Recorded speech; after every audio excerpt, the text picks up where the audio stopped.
Siempre tomamos como un hecho que cuando una función alcanza su máximo o su mínimo, entonces la derivada de esa función en el punto donde alcanza el máximo o mínimo, también llamado punto crítico, es igual a cero. Pero hay que demostrar que esto es verdad. Entonces para eso consideramos primero la definición de máximo local. Sea f una función que va del intervalo cerrado a, b hasta los reales, se dice que f tiene un máximo local en un punto P que pertenece al intervalo abierto a, b, es decir, no consideramos el punto A ni el punto B. Si existe un delta mayor a cero tal que f de q sea menor o igual a f de p para todo q que satisfaga que la distancia entre p y q sea menor a delta, o que el valor absoluto de p menos q sea menor a delta.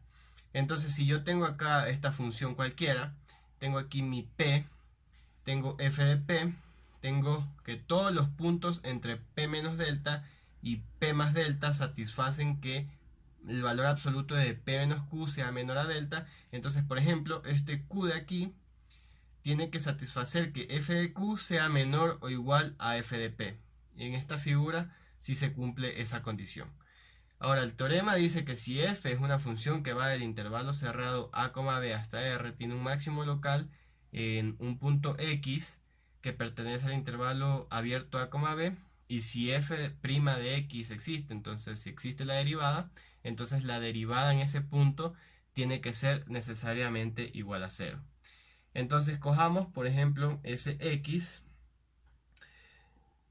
y veamos los puntos que están entre x menos delta y x más delta, y estos tienen que ser menor a b y mayor a respectivamente.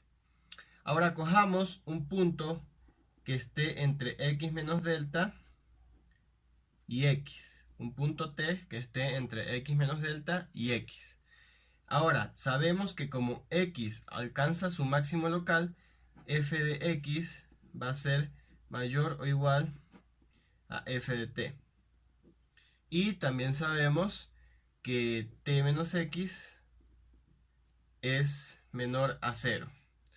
De esto de acá podemos concluir que f de t menos f de x es menor o igual a 0. Entonces, si divido f de t menos f de x para t menos x, es decir, si hago esto, f de t menos f de x dividido para t menos x, como estamos dividiendo posiblemente dos números negativos, o estamos dividiendo 0 para un número negativo, entonces esto va a ser necesariamente mayor o igual a 0. Ahora, si tomamos el límite de f de t menos f de x sobre t menos x cuando t tiende a x, esto es la derivada de x. Y eso va a ser mayor o igual a 0 por la igualdad que tenemos acá. Ahora, cojamos un punto que esté entre x y x más delta. Y hagamos lo mismo. Como sabemos, f de x va a ser nuevamente mayor o igual a f de t, pero esta vez t menos x va a ser mayor a 0. Si dividimos ambas desigualdades, vamos a tener que f de t menos f de x va a ser menor o igual a 0 y t menos x ya dijimos que es mayor a 0. Entonces estamos dividiendo un número negativo para un número positivo, o 0 dividido para un número positivo.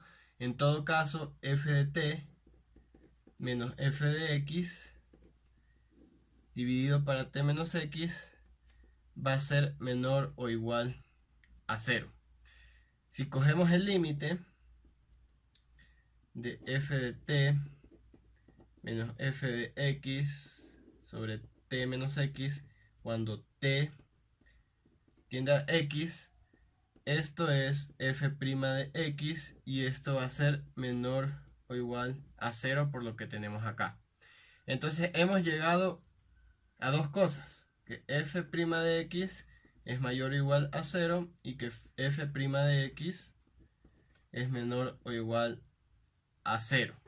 Entonces, si una cosa es mayor o igual a 0 y la misma cosa es menor o igual a 0, esto implica que f' de x no le toca más que ser 0. Y esa es la demostración de por qué cuando f alcanza su máximo o mínimo, aquí no hicimos la prueba para el mínimo, pero es análogo, simplemente hay que cambiar los mayor por menor y la prueba es análoga. Hemos demostrado que la derivada de la función tiene que ser igual a 0 en sus puntos críticos.